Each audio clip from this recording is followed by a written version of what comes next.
ನಮಸ್ಕಾರ ಸ್ನೇಹಿತರೆ, ಹೇಗಿದ್ರೆ ಎಲ್ಲರೂ ಚೆನ್ನಾಗಿದ್ದಾರೆ ಅನ್ಕೊಳ್ಳಿ ಸ್ನೇಹಿತರೆ. ಎಲ್ರಿಗೂ ಮೀಡಿಯಾ ಅಪ್ಡೇಟ್ ಚಾನಲಿನ ಮತ್ತೊಂದು ವಿಡಿಯೋಗೆ ತಮಗೆಲ್ರಿಗೂ ಸ್ವಾಗತ ಸುಸ್ವಾಗತ.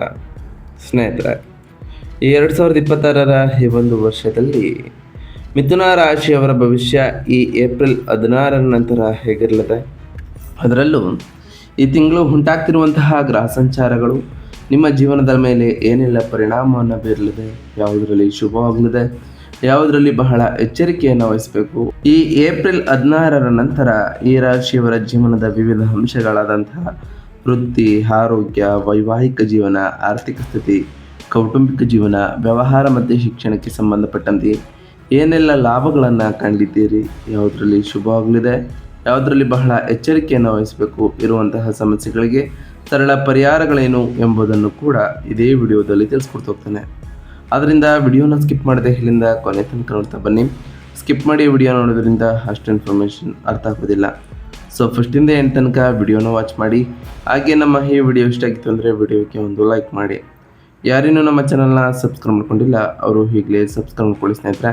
ಸಬ್ಸ್ಕ್ರೈಬ್ ಮಾಡ್ಕೊಂಡು ಪ್ರತಿನಿತ್ಯ ವಿಡಿಯೋ ವಾಚ್ ಮಾಡ್ತಿರೋರಿಗೆ ಥ್ಯಾಂಕ್ ಯು ಸೊ ಮಚ್ ಅಂತ ಹೇಳ್ತಾ, ಹಾಗಾದರೆ ಈ ಏಪ್ರಿಲ್ 16ರ ನಂತರ ಈ ಮಿಥುನ ರಾಶಿಯವರ ಭವಿಷ್ಯ ಹೇಗಿರಲಿದೆ ಎಂಬುದನ್ನು ತಿಳ್ಕೊಳ್ಳೋಕ್ಕೂ ಮುಂಚೆ ಈ ಏಪ್ರಿಲ್ ತಿಂಗಳ ಪೂರ್ತಿಯಲ್ಲಿ ಏನೆಲ್ಲ ಬದಲಾವಣೆಗಳನ್ನು ಕಾಣಲಿದ್ದೀರಿ, ಗ್ರಹ ಸಂಚಾರಗಳು ಯಾವ ರೀತಿಯ ಪ್ರಭಾವವನ್ನು ಬೀರಲಿದೆ ಎಂಬುದನ್ನು ಮೊದಲನೇದಾಗಿ ತಿಳ್ಕೊಳ್ತಾ ಬರೋಣ.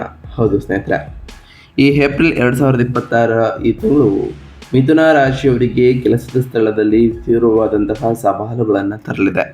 ಆದರೆ ಅದೇ ಸಮಯದಲ್ಲಿ ಸಮಾಜದಲ್ಲಿ ಉತ್ತಮವಾದಂತಹ ಹೆಸರು ಮತ್ತು ಮನ್ನಣೆಯನ್ನು ಸಹ ಈ ರಾಶಿಯವರು ಕಾಣ್ತಾ ಬರ್ತೀರಿ. ನಿಮ್ಮ ಲಗ್ನದಲ್ಲಿ ಇರತಕ್ಕಂತಹ ಗುರು ಅದ್ಭುತ ರಕ್ಷಣಾ ಕವಚದಂತೆ ನಿಮಗೆ ಕಾರ್ಯವನ್ನು ನಿರ್ವಹಿಸ್ತಾ ಹೋಗ್ತಾರೆ. ಏಪ್ರಿಲ್ 2ರಂದು ನಿಮ್ಮ 10ನೆಯ ಮನೆಯಲ್ಲಿ ಅಂದರೆ ವೃತ್ತಿ ಮನೆಯಲ್ಲಿ ಕರ್ಮಕಾರಕ ಶನಿಯೊಂದಿಗೆ ಮಂಗಳನು ಕೂಡ ಸೇರಿಕೊಳ್ಳಲಿದ್ದು, ಈ ಸಂಯೋಗವು ನಿಮಗೆ ಅಪಾರವಾದಂತಹ ಕೆಲಸದ ಹೊರೆಯನ್ನು ಕೂಡ ಹಾಕಿದೆ. ಉಸಿರು ಬಿಡಲು ಸಮಯವಿಲ್ಲದಷ್ಟು ಬಿಡುವಿಲ್ಲದಂತಹ ಪರಿಸ್ಥಿತಿಯನ್ನು ನೀವು ನಿಮ್ಮನ್ನು ಕಂಡುಕೊಳ್ತಾ ಹೋಗ್ತೀರಿ. ಆದರೆ ಈ ಏಪ್ರಿಲ್ ಮಧ್ಯಭಾಗದ ವೇಳೆಗೆ ಅಂದರೆ ಕಠಿಣ ಪರಿಶ್ರಮಕ್ಕೆ ಅದ್ಭುತವಾದಂತಹ ಪ್ರತಿಫಲಗಳು ಈ ಟೈಮ್ನಲ್ಲಿ ಸಿಗ್ತಾ ಹೋಗ್ತದೆ. ಅದರಲ್ಲೂ ಏಪ್ರಿಲ್ 14ರಂದು ತನ್ನ ರಾಶಿ ಬದಲಾವಣೆಯನ್ನು 11ನೇ ಮನೆಯ ಲಾಭದ ಮನೆಗೆ ಸೂರ್ಯನು ಮಾಡಿರೋ ಕಾರಣ ಸಾಕಷ್ಟು ಬದಲಾವಣೆಗಳನ್ನು ಕೂಡ ಈ ಏಪ್ರಿಲ್ 16ರ ನಂತರವೂ ಕೂಡ ಕಾಣ್ತಾ ಬರ್ತೀರಿ. ಈ ತಿಂಗಳ ಅಂತ್ಯದ ದೊಡ್ಡ ಹೈಲೈಟ್ ಇದು ಅಂತಲೇ ಹೇಳ್ಬೋದು. ಅಲ್ಲಿವರೆಗೂ ನೀವು ಎದುರಿಸಿದಂತಹ ಎಲ್ಲ ವೃತ್ತಿಪರ ಒತ್ತಡಗಳಿಗೆ ತಕ್ಕ ಲಾಭ ಮತ್ತು ಬೋನಸನ್ನು ಈ ಟೈಮ್ನಲ್ಲಿ ಪಡಿತಾ ಹೋಗ್ತೀರಿ. ಹಿರಿಯರ ಬೆಂಬಲವೂ ಕೂಡ ನಿಮಗೆ ಸಿಗಲಿದೆ. ಲಗ್ನದಲ್ಲಿರುವ ಗುರುವಿನ ಬಲದಿಂದಾಗಿ ನಿಮ್ಮ ಪ್ರತಿಯೊಂದು ನಿರ್ಧಾರವು ಅಪಾರವಾದಂತಹ ಪ್ರಬುದ್ಧತೆ ಮತ್ತು ಬುದ್ಧಿವಂತಿಕೆಯನ್ನು ಪ್ರತಿಬಿಂಬಿಸಲಿದೆ ಅಂತಲೇ ಹೇಳ್ಬೋದು. ಇನ್ನು ಈ ಮಿಥುನ ರಾಶಿಯವರಿಗೆ ಇರತಕ್ಕಂತಹ ಪ್ರಮುಖ ಗ್ರಹ ಸಂಚಾರಗಳೇನು ಎನ್ನುವುದರ ವಿಚಾರಕ್ಕೆ ಬರೋದಾದರೆ, ಮೊದಲನೇದಾಗಿ ಗುರುಗ್ರಹದ ವಿಚಾರಕ್ಕೆ ಬರೋದಾದರೆ, 1ನೇ ಮನೆಯ ಮಿಥುನ ರಾಶಿಯಲ್ಲಿ ಅಂದರೆ ನಿಮ್ಮ ಲಗ್ನದ ಮನೆಯಲ್ಲಿ ಇರತಕ್ಕಂತಹ ಗುರು ನಿಮ್ಮ ಜೀವನದಲ್ಲಿ ಬುದ್ಧಿವಂತಿಕೆಯನ್ನು ಹೆಚ್ಚು ಮಾಡಲಿದ್ದಾರೆ. ಗೌರವವೂ ಕೂಡ ಸಿಗ್ತಾ ಹೋಗ್ತದೆ. ಹಾಗೆ ನಿಮ್ಮ ವ್ಯಾಪಾರದಲ್ಲೂ ಕೂಡ ವಿಸ್ತರಣೆಯನ್ನು ಕಾಣ್ತಾ ಬರ್ತೀರಿ. ಸಾಮಾಜಿಕ ಸ್ಥಾನಮಾನದಲ್ಲಿ ಏರಿಕೆಯನ್ನು ಕೂಡ ಕಾಣಲಿದ್ದು, ಸಾಕಷ್ಟು ಬದಲಾವಣೆಗಳನ್ನು ಈ ಏಪ್ರಿಲ್ ತಿಂಗಳಿನಲ್ಲಿ ಕಾಣ್ತಾ ಹೋಗ್ತೀರಿ ಅಂತಲೇ ಹೇಳ್ಬೋದು. ಇನ್ನು ಶನಿ ಗ್ರಹದ ವಿಚಾರಕ್ಕೆ ಬರೋದಾದರೆ, 10ನೇ ಮನೆಯ ಮೀನ ರಾಶಿಯಲ್ಲಿ ಇರತಕ್ಕಂತಹ ಶನಿಯು ಕಠಿಣ ಪರಿಶ್ರಮ, ಕಾರ್ಯಗಳಲ್ಲಿ ವಿಳಂಬ, ವೃತ್ತಿಯಲ್ಲಿ ಅನಿರೀಕ್ಷಿತವಾದಂತಹ ಬದಲಾವಣೆಗಳನ್ನು ತರಲಿದ್ದಾರೆ. ಇನ್ನು ಮಂಗಳ ಗ್ರಹದ ವಿಚಾರಕ್ಕೆ ಬರೋದಾದರೆ, 10ನೇ ಮನೆಯ ಮೀನ ರಾಶಿಯಲ್ಲಿ ಇರತಕ್ಕಂತಹ ಮಂಗಳನು ಕೆಲಸದ ಸ್ಥಳದಲ್ಲಿ ಪೈಪೋಟಿಯನ್ನು ತರಲಿದ್ದಾರೆ. ಶತ್ರುಗಳ ಮೇಲೆ ವಿಜಯ, ತೀವ್ರವಾದಂತಹ ದೃಢ ನಿಶ್ಚಯವನ್ನು ಕೂಡ ತರಲಿದ್ದಾರೆ ಅಂತಲೇ ಹೇಳ್ಬೋದು. ಇನ್ನು ಸೂರ್ಯಗ್ರಹದ ವಿಚಾರಕ್ಕೆ ಬರೋದಾದರೆ, 11ನೇ ಮನೆಯ ಉಚ್ಚ ಸ್ಥಾನದಲ್ಲಿ ಏಪ್ರಿಲ್ 14ರಂದು ಆಲ್ರೆಡಿ ಪ್ರವೇಶವನ್ನು ಮಾಡಿರ್ತಕ್ಕಂತಹ ಸೂರ್ಯನು ಹಠಾತ್ ಆರ್ಥಿಕ ಲಾಭಗಳನ್ನು ತರಲಿದ್ದು, ಸರ್ಕಾರಿಯ ನೆರವು ಕೂಡ ಸಿಗಲಿದೆ. ವಿಸ್ತೃತ ನೆಟ್ವರ್ಕಿಂಗ್ ಕೂಡ ಈ ರಾಶಿಯವರಿಗೆ ಸಾಧ್ಯವಾಗ್ತಾ ಹೋಗ್ತದೆ. ಇನ್ನು ಶುಕ್ರ ಗ್ರಹದ ವಿಚಾರಕ್ಕೆ ಬರೋದಾದರೆ, 12ನೇ ಮನೆಯ ಸ್ವಕ್ಷೇತ್ರದಲ್ಲಿ ಏಪ್ರಿಲ್ 19ರಂದು ಪ್ರವೇಶವನ್ನು ಮಾಡತಕ್ಕಂತಹ ಶುಕ್ರನು ಐಷಾರಾಮಿ ಖರ್ಚುಗಳನ್ನು ತರಲಿದ್ದು, ಮಕ್ಕಳಿಗಾಗಿ ದೂರದ ಪ್ರಯಾಣ ಮಾಡುವಂತಹ ಸಂಗತಿಗಳು ಕೂಡ ಉಂಟಾಗ್ಬೋದು. ಉತ್ತಮವಾದಂತಹ ನಿದ್ರೆ ಹಾಗೆ ಸೌಕರ್ಯಗಳು ಕೂಡ ಈ ರಾಶಿಯವರಿಗೆ ಲಭ್ಯವಾಗಲಿದೆ ಅಂತಲೇ ಹೇಳ್ಬೋದು ಈ ಶುಕ್ರ ಸಂಚಾರದಿಂದ. ಹಾಗಾದರೆ ಈ ರಾಶಿಯವರಿಗೆ ವ್ಯಾಪಾರ ಮತ್ತು ಸ್ವಾಮಿ ಉದ್ಯೋಗ ಹೇಗಿರಲಿದೆ ಈ ಏಪ್ರಿಲ್ 16ರ ನಂತರ ಅಂತ ನೋಡ್ತಾ ಬರೋದಾದರೆ, 7ನೇ ಮನೆಯ ಅಧಿಪತಿ ಗುರು ನಿಮ್ಮ ಸ್ವಂತ ಜನ್ಮ ರಾಶಿಯಲ್ಲಿ ಅಂದರೆ ಲಗ್ನದಲ್ಲಿ ಸಂಚರಿಸ್ತಿರೋ ಕಾರಣ 7ನೇ ಮನೆಯ ಮೇಲೆ ನೇರ ದೃಷ್ಟಿಯನ್ನು ಬೀರ್ತಿದ್ದಾನೆ. ವ್ಯಾಪಾರ ಮಾಲೀಕರಿಗೆ ಇದಕ್ಕಿಂತ ಅದ್ಭುತವಾದಂತಹ ಗ್ರಹಗತಿ ಇರಲು ಸಾಧ್ಯವಿಲ್ಲ. ಮಾರುಕಟ್ಟೆಯಲ್ಲಿ ನಿಮ್ಮ ಬ್ರ್ಯಾಂಡ್ ಮೌಲ್ಯವು ಗಗನಕ್ಕೆ ಏರ್ತಾ ಹೋಗ್ತದೆ. ಹೊಸ ಕ್ಲೈಂಟ್ಗಳು ಕೂಡ ನಿಮ್ಮನ್ನು ಹುಡುಕಿಕೊಂಡು ಬರ್ತಾರೆ. ನಿಮ್ಮ ಸಲಹೆಗಳು ಹಾಗೂ ಮಾರ್ಗದರ್ಶನವನ್ನು ಗ್ರಾಹಕರು ಹೆಚ್ಚು ಮೆಚ್ಚುತ್ತಾ ಹೋಗ್ತಾರೆ ಅಂತಲೇ ಹೇಳ್ಬೋದು. 10ನೇ ಮನೆಯಲ್ಲಿ ಇರತಕ್ಕಂತಹ ಮಂಗಳ ಶನಿಯ ಪ್ರಭಾವದಿಂದಾಗಿ ಗುತ್ತಿಗೆದಾರರು, ಕಬ್ಬಿಣ ಮತ್ತು ಸಿಮೆಂಟ್ ಹಾಗೆ ರಿಯಲ್ ಎಸ್ಟೇಟ್ ವ್ಯವಹಾರದಲ್ಲಿ ತೊಡಗಿಸಿಕೊಂಡು ಹೋದರು ಅಸಾಧಾರಣವಾದಂತಹ ಲಾಭಗಳನ್ನು ಕಾಣ್ತಾ ಹೋಗ್ತೀರಿ. ಕೆಲಸಗಳನ್ನು ಪೂರ್ಣಗೊಳಿಸಲು ದೈಹಿಕ ಶ್ರಮ ಮತ್ತು ತಾಳ್ಮೆಯ ಅಗತ್ಯವೂ ಕೂಡ ಇರಲಿದೆ. ಏಪ್ರಿಲ್ 14ರ ನಂತರ 11ನೇ ಮನೆಯಲ್ಲಿ ಉಚ್ಚ ಸ್ಥಾನದಲ್ಲಿ ಸೂರ್ಯನ ಕೃಪೆಯಿಂದ ದೊಡ್ಡ ಪ್ರಾಜೆಕ್ಟ್ಗಳು ಮತ್ತು ಸರ್ಕಾರಿ ಟೆಂಡರ್ಗಳು ನಿಮ್ಮ ಪರವಾಗಿ ಹೊಲಿಯುವಂತಹ ಸಾಧ್ಯತೆಯೂ ಕೂಡ ಇರಲಿದೆ. ಇನ್ನು ಹಣಕಾಸಿನ ವಿಚಾರದ ಬಗ್ಗೆ ಮಾತನಾಡ್ತಾ ಬರೋದಾದರೆ, ಹಣಕಾಸಿನ ವಿಚಾರದಲ್ಲಿ ಈ 2ನೇ ವಾರವು ಅಂದರೆ ಈ ಏಪ್ರಿಲ್ 14ರ ನಂತರವೇ ಕೂಡ ಸಾಕಷ್ಟು ಬದಲಾವಣೆಗಳನ್ನು ಕಾಣ್ತಾ ಬಂದಿರಿ. ಆದರೆ ಈ ಏಪ್ರಿಲ್ 16ರ ನಂತರವೂ ಕೂಡ ನಿಮ್ಮ ಜೀವನದಲ್ಲಿ ಲಾಭಗಳನ್ನು ಕಾಣ್ತಾ ಬರ್ತೀರಿ. 11ನೇ ಮನೆಯ ಅಧಿಪತಿ ಮಂಗಳನು 10ನೇ ಮನೆಯಲ್ಲಿ ನಿಮ್ಮ ಕರ್ಮವನ್ನು ಸ್ಥಿರಗೊಳಿಸಿದರೆ, 3ನೆಯ ಅಧಿಪತಿ ಸೂರ್ಯನು ಏಪ್ರಿಲ್ 14ರಂದು ನೇರವಾಗಿ ಲಾಭದ ಮನೆಗೆ ಪ್ರವೇಶವನ್ನು ಮಾಡಿರೋ ಕಾರಣ ಈ ಅವಧಿಯಲ್ಲಿ ನಿಮ್ಮ ಹಿಂದಿನ ಹೂಡಿಕೆಗಳು ಅದ್ಭುತ ಮತ್ತು ಹಠಾತ್ ಆದಾಯವನ್ನು ನೀಡಲಿದೆ. ಈ ಟೈಮ್ನಲ್ಲಿ ಇಂಕ್ರಿಮೆಂಟ್, ಬೋನಸ್ ಈ ರೀತಿಯ ನಿರೀಕ್ಷೆಗಳು ಈ ರಾಶಿಯವರಿಗೆ ಹುಸಿಯಾಗೋದಿಲ್ಲ. 5 ಮತ್ತು 12ನೇ ಮನೆಯ ಅಧಿಪತಿಯಾಗಿರ್ತಕ್ಕಂತಹ ಶುಕ್ರನು ಏಪ್ರಿಲ್ 19ರಂದು 12ನೇ ಮನೆಯಲ್ಲಿ ತನ್ನ ಸ್ವಂತ ರಾಶಿಯಾದ ವೃಷಭವನ್ನು ಪ್ರವೇಶಿಸಲಿದ್ದು, ನೀವು ಹೊಸದಾಗಿ ಗಳಿಸಿದಂತಹ ಹಣವನ್ನು ಐಷಾರಾಮಿ ವಸ್ತುಗಳನ್ನು, ಪ್ರವಾಸೋದ್ಯಮ ಅಥವಾ ಕೌಟುಂಬಿಕ ಸೌಕರ್ಯಗಳಿಗಾಗಿಯೂ ಖರ್ಚನ್ನು ಮಾಡ್ತಾ ಹೋಗ್ತೀರಿ. ವಿಶೇಷವಾಗಿ ನಿಮ್ಮ ಮಕ್ಕಳ ಶಿಕ್ಷಣ ಅಥವಾ ಅವರ ವಿದೇಶಿ ಪ್ರಯಾಣದ ಬಗ್ಗೆ ಗಣನೀಯ ಪ್ರಮಾಣದ ಹಣವನ್ನು ಕೂಡ ಖರ್ಚು ಮಾಡುವಂತಹ ಸಾಧ್ಯತೆ ಬಹಳಷ್ಟು ಇರಲಿದೆ. ಇನ್ನು ಆರೋಗ್ಯ ಮತ್ತು ಯೋಗಕ್ಷೇಮದ ವಿಚಾರಕ್ಕೆ ಬರೋದಾದರೆ, ನಿಮ್ಮ ಲಗ್ನದಲ್ಲಿ ಇರತಕ್ಕಂತಹ ಗುರು ಭಗವಾನ್ ಬೃಹತ್ ರಕ್ಷಣಾ ಕವಚವನ್ನು ಕಾರ್ಯನಿರ್ವಹಿಸ್ತಾನೆ.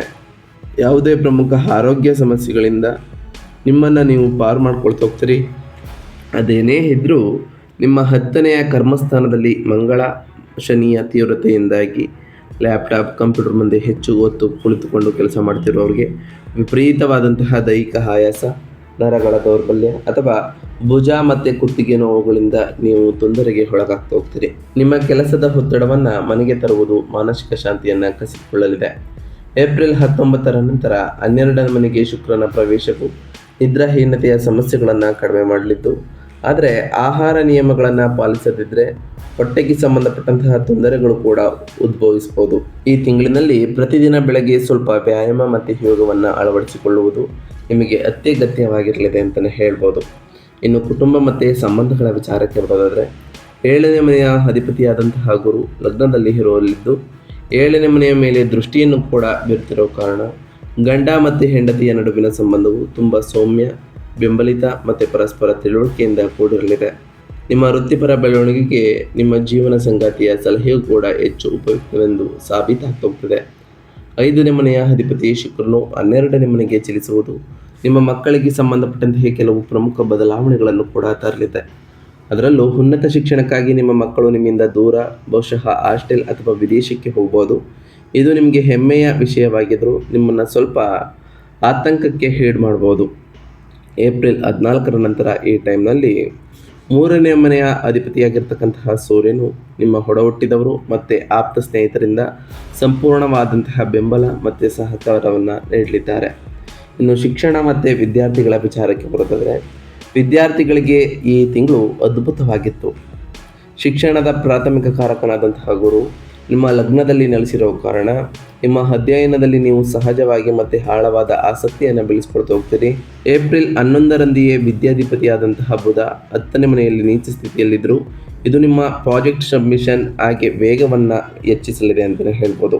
ಸ್ಪರ್ಧಾತ್ಮಕ ಪರೀಕ್ಷೆಗಳನ್ನು ಬರೆತಿರೋರಿಗೆ ಉತ್ತಮವಾದಂತಹ ಅವಕಾಶಗಳು ಕೂಡ ಸಿಗಲಿದ್ದು, ಏಪ್ರಿಲ್ 14ರ ನಂತರ ಅತ್ಯುತ್ತಮವಾದಂತಹ ಶ್ರೇಣಿಗಳನ್ನು ಕೂಡ ಸಾಧಿಸ್ತಾ ಬಂದಿದ್ದೀರಿ. ವಿದೇಶಿ ಶಿಕ್ಷಣದ ಆಕಾಂಕ್ಷೆಗಳಿಗೆ ಶುಕ್ರನ ಪ್ರಭಾವದಿಂದಾಗಿ ಏಪ್ರಿಲ್ 19ರ ನಂತರ ವೀಸಾ ಪ್ರಕ್ರಿಯೆಗಳು ಕೂಡ ಸುಲಭವಾಗಿ ಮತ್ತು ಯಶಸ್ವಿಯಾಗಿ ಪೂರ್ಣಗೊಳ್ತವೆ ಅಂತಲೇ ಹೇಳ್ಬೋದು ಸ್ನೇಹಿತರೆ. ಇನ್ನು ಈ ರಾಶಿಯವರ ಉದ್ಯೋಗ ಮತ್ತು ವೃತ್ತಿಯಲ್ಲಿ ಅಂದರೆ ಕೆರಿಯರ್ ವಿಚಾರದಲ್ಲಿ ಏನೆಲ್ಲ ಬದಲಾವಣೆಯನ್ನು ಕಾಣಲಿದ್ದೀರಿ ಅಂತ ನೋಡ್ತಾ ಬರೋದಾದರೆ, ಈ ಏಪ್ರಿಲ್ ತಿಂಗಳು ನಿಮ್ಮ ವೃತ್ತಿ ಜೀವನಕ್ಕೆ ಒಂದು ರೀತಿಯ ಅಗ್ನಿ ಪರೀಕ್ಷೆ ಅಂತಲೇ ಹೇಳ್ಬೋದು. ನಿಮ್ಮ 8 ಮತ್ತು 9ನೇ ಮನೆಯ ಅಧಿಪತಿಯಾದಂತಹ ಶನಿಯು ಈಗಾಗಲೇ ನಿಮ್ಮ 10ನೆಯ ವೃತ್ತಿ ಸ್ಥಾನದಲ್ಲಿ ಸ್ಥಾನವನ್ನು ಪಡೆದಿರೋ ಕಾರಣ, ಹಾಗೆ ಏಪ್ರಿಲ್ 2ರಿಂದ ಮಂಗಳ ಮತ್ತು ಅವನೊಂದಿಗೆ ಸೇರಿಕೊಳ್ಳೋ ಕಾರಣ ಇದು ಆಫೀಸ್ನಲ್ಲಿ ಕೆಲಸದ ಹೊರೆಯನ್ನು ಶಿಖರಕ್ಕೆ ಏರಿಸಲಿದೆ. ರಜೆ ಮೇಲಿರುವಂತಹ ಸಹೋದ್ಯೋಗಿಗಳ ಜವಾಬ್ದಾರಿಯನ್ನು ಕೂಡ ನೀವೇ ಹೊರಬೇಕಾದಂತಹ ಪರಿಸ್ಥಿತಿ ಬರ್ಬೋದು. ಏಪ್ರಿಲ್ 11ರಂದು ನಿಮ್ಮ ಲಗ್ನದ ಅಧಿಪತಿ ಬುಧ 10ನೇ ಮನೆಯಲ್ಲಿ ನೀಚ ಸ್ಥಿತಿಗೆ ಹೋಗುವ ಕಾರಣ ಸಾಕಷ್ಟು ಬದಲಾವಣೆಗಳನ್ನು ಕೂಡ ಕಾಣ್ತಾ ಬಂದಿದ್ದೀರಿ. ಇದು ಮೇಲಾಧಿಕಾರಿಗಳೊಂದಿಗೆ ಸಣ್ಣ ಪುಟ್ಟ ತಪ್ಪು ಗ್ರಹಿಕೆಗಳಿಗೆ ಕೂಡ ಕಾರಣವಾಗಬಹುದು. ಆದರೆ 10ನೇ ಮನೆಯ ಅಧಿಪತಿ ಗುರುವು ನಿಮ್ಮ ಲಗ್ನದಲ್ಲಿ ಕುಳಿತು 5 ಮತ್ತು 7 ಮನೆಗಳ ಮೇಲೆ ಶುಭದೃಷ್ಟಿಯನ್ನು ಬೀರ್ತಿರೋ ಕಾರಣ ನಿಮ್ಮ ಪ್ರತಿಭೆ ಮತ್ತು ಕಠಿಣ ಪರಿಶ್ರಮ ಖಂಡಿತವಾಗಿಯೂ ಗುರುತಿಸಲ್ಪಡ್ತಾ ಹೋಗ್ತದೆ. ಈ ಏಪ್ರಿಲ್ 16ರ ನಂತರವೂ ಕೂಡ ಸಾಕಷ್ಟು ಬದಲಾವಣೆಗಳನ್ನು ಕಾಣ್ತಾ ಬರ್ತೀರಿ. ಸೂರ್ಯನು 11ನೇ ಮನೆಯಲ್ಲಿ ಉಚ್ಚ ಸ್ಥಾನದಲ್ಲಿ ಇರೋ ಕಾರಣ ನಿಮ್ಮ ಶ್ರಮದ ಫಲವನ್ನು ನೀವು ಪಡೆದುಕೊಳ್ತಾ ಹೋಗ್ತೀರಿ, ಅಥವಾ ಪಿತ್ತೂರಿಗಳನ್ನು ನೀವು ಸುಲಭವಾಗಿ ಮೆಟ್ಟಿ ನಿಲ್ತೀರಿ. ನಿಮ್ಮ ದಿಟ್ಟ ಮತ್ತು ಲೆಕ್ಕಾಚಾರದ ನಿರ್ಧಾರಗಳು ಎಲ್ಲರ ಮೆಚ್ಚುಗೆಯನ್ನು ಗಳಿಸಲಿದೆ ಅಂತಲೇ ಹೇಳ್ಬೋದು ಸ್ನೇಹಿತರೆ. ಇದರಿಂದ ಸಾಕಷ್ಟು ಬದಲಾವಣೆಗಳನ್ನು ಕೂಡ ಕಾಣ್ತಾ ಬರ್ತೀರಿ. ಒಟ್ಟಾರೆಯಾಗಿ ಈ ಏಪ್ರಿಲ್ 16ರ ನಂತರವೂ ಕೂಡ ಸಾಕಷ್ಟು ಬದಲಾವಣೆಗಳನ್ನು ಕಾಣ್ತಾ ಬರ್ತೀರಿ. ಹಾಗಾದರೆ ಈ ಏಪ್ರಿಲ್ ತಿಂಗಳಿನಲ್ಲಿ ಈ ರಾಶಿಯವರು ಮಾಡಬೇಕಾಗಿರುವಂತಹ ಸರಳ ಪರಿಹಾರಗಳೇನು ಅಂತ ನೋಡ್ತಾ ಬರೋದಾದರೆ, 10ನೇ ಮನೆಯಲ್ಲಿ ಮಂಗಳ ಮತ್ತು ಶನಿಯಿಂದ ಉಂಟಾಗುವಂತಹ ವೃತ್ತಿಪರ ಒತ್ತಡವನ್ನು ಕಡಿಮೆ ಮಾಡಲು, ಗುರು ಹಾಗೂ ಸೂರ್ಯನ ಸಂಪೂರ್ಣ ಅಡೆತಡೆ ಇಲ್ಲದಂತಹ ಆಶೀರ್ವಾದವನ್ನು ಪಡೆಯಲು ಪ್ರತಿ ಬುಧವಾರದಂದು ತಿಂಗಳ ಮಧ್ಯಭಾಗದ ನಂತರ, ಅಂದರೆ ಈ ಟೈಮ್ನಲ್ಲಿ ಈ ಏಪ್ರಿಲ್ 16ರ ನಂತರವೂ ಕೂಡ ನಿಮ್ಮ ಲಗ್ನದ ಅಧಿಪತಿ ಬುಧ ಸ್ವಲ್ಪ ದುರ್ಬಲವಾಗಿ ಇರುವುದರಿಂದ ಬುಧವಾರದಂದು ಶ್ರೀ ವಿಷ್ಣು ಸಹಸ್ರನಾಮವನ್ನು ಪಠಿಸಿ, ಹಾಗೆ ಹೆಚ್ಚು ಫಲಪ್ರದ ನಿರ್ಧಾರಗಳನ್ನು ತೆಗೆದುಕೊಳ್ಳಲು ಇದು ನಿಮಗೆ ಸಹಾಯವನ್ನು ಮಾಡಲಿದೆ ಅಂತಲೇ ಹೇಳ್ಬೋದು.